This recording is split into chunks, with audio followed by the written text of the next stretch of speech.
Hi, I'm Andrew Mason. I'm a student at Full Sail University for the Recording Arts Bachelor's degree. I'm going to talk about Nigel Godrich for my producer project. He's actually one of my favorite producers of all time, and he produced one of my favorite bands, which was Radiohead. That is the main reason why I am doing this podcast is due to Radiohead. Now, he has worked with many other people, but we'll get on to that. First, a little bit about his background. He started off in England. In 1971, he was born in February. He had a very standard life, actually. There's not a lot of exciting things that went on. He wanted to work in music and be an engineer for most of his life. He ended up going into school for it. After which, he got out. He started working as an engineer, and he moved up eventually to get a big break with Radiohead, working on them as the main engineer for the Benz album, which was one of their uh, more earlier albums.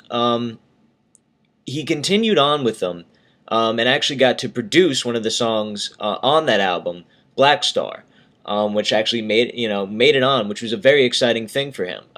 Being just an engineer and getting into putting his feet into producing was an amazing thing. But this started a very good relationship between him and Radiohead.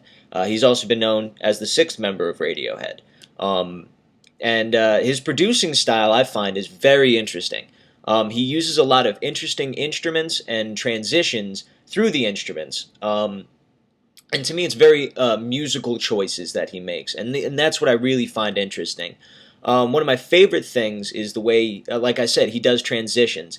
He'll bring in one instrument and have that sit there for a bar, an extra bar longer than everything else to throw off that normal vibe that what's going to happen next. It shocks your brain and makes you excited to see what's going to happen next, what's moving on. Another thing I've always liked is his use of panning and especially his use of volume. Actually, the way he'll bring things into a mix or take them out is not always the same every time. They follow along with the song and they really tell a story and help to enhance the song. Speaking of which, the instrumentation is incredible. The choices that he makes between synthesizers and real instruments are never the same. They're always different because every song is different. Every song has a different emotion. And I really enjoy the way that's brought about. More things I really like about his producing style is his use of the frequency range of highs and lows. Everything is being hit. Every space is being taken up.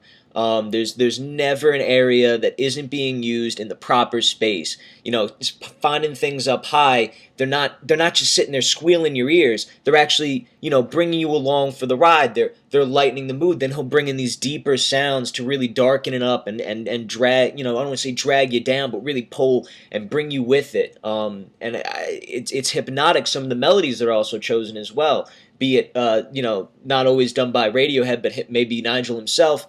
The choices that are made are incredible, just because they're very catchy. They can get stuck in your head, and they keep moving. Another exciting thing is the dynamics that are brought into it.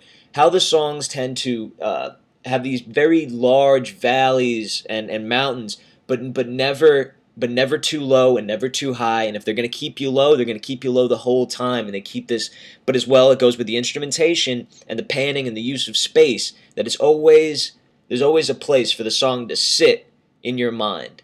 And I love that about Nigel Godrich. I think he is a phenomenal producer for that reason.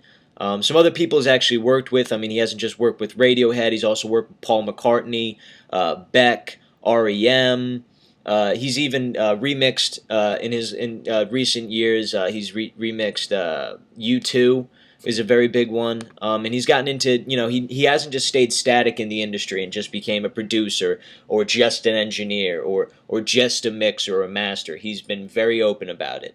And that's why I feel he is one of the best producers out there in the industry today. Again, I am Andrew Mason for Full Sail University and Recording Arts Bachelor. Thank you very much for listening.